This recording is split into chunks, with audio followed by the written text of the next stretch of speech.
As the woman was preparing to leave, she noticed something strange. The screen displayed a countdown sequence. Her nerves instantly tensed, drawing on her many years of experience working with criminals. She suspected that there was a bomb in the car. She urgently instructed her husband to inspect the car. But while he was examining the body, Dizzy made a new discovery. Something was glinting inside the glove compartment. She carefully opened it with a card. Inside, she found a bomb sensor. Seeing this, Dizzy was frightened. It was an extremely complex device, combining a gravitational system and a timer mechanism. She quickly reassured the children, telling them not to be afraid. Meanwhile, her husband photographed the underside of the car.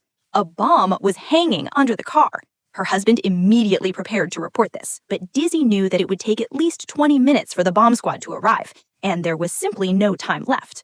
Fortunately, Dizzy worked for a private bomb disposal company. She quickly called her nearest colleague to ask for help. 5 minutes later, backup arrived. It was none other than Dizzy's senior colleague, Jack. But when Jack approached the car window and saw the complex device, he realized the seriousness of the situation.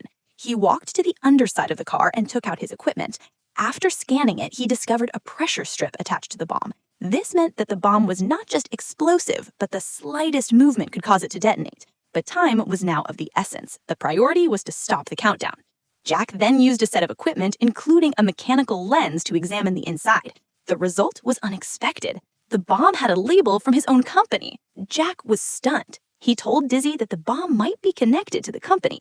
To figure out what was going on, her husband urgently contacted the company's boss. But as soon as he dialed the number, there was a noise from the trunk. The company director appeared in the trunk. At that moment, everyone was completely stunned. The director could only remember that he had gotten drunk and lost consciousness. He woke up and found himself in the car. It seemed that someone had deliberately set this up.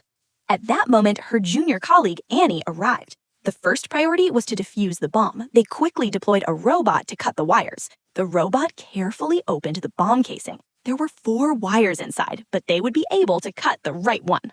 Obviously, cutting the yellow wire had no effect. They were completely discouraged. Jack now realized that he had been wrong in his judgment. Watching the clock tick, Dizzy insisted that they cut the blue wire. Annie, sitting nearby, remained unusually calm. However, at the most critical moment, Jack ran into trouble when he rushed to the machine to cut the blue wire. His hand suddenly trembled with uncontrollable excitement. Annie noticed this and hurried to take Jack's place. Time was running out, their hearts pounding with tension. Fortunately, the bomb was successfully defused. However, a more pressing problem arose, even though the bomb's timer had been disabled. The gravity-activated system under the car remained active. The slightest movement could cause danger. In addition, a gas pipeline ran near the car. An explosion could endanger all the buildings. Then Annie came up with a solution. She instructed the mayor to evacuate the entire area. Then she got a cover for the car to protect it, relieving Dizzy and the others of their worries. Then they carefully moved the car to a safe place, eliminating the immediate threat.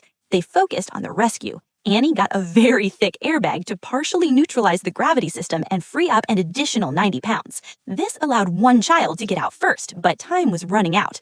Outside, Jack was already preparing his plan. He intended to use a laser to disable parts of the system.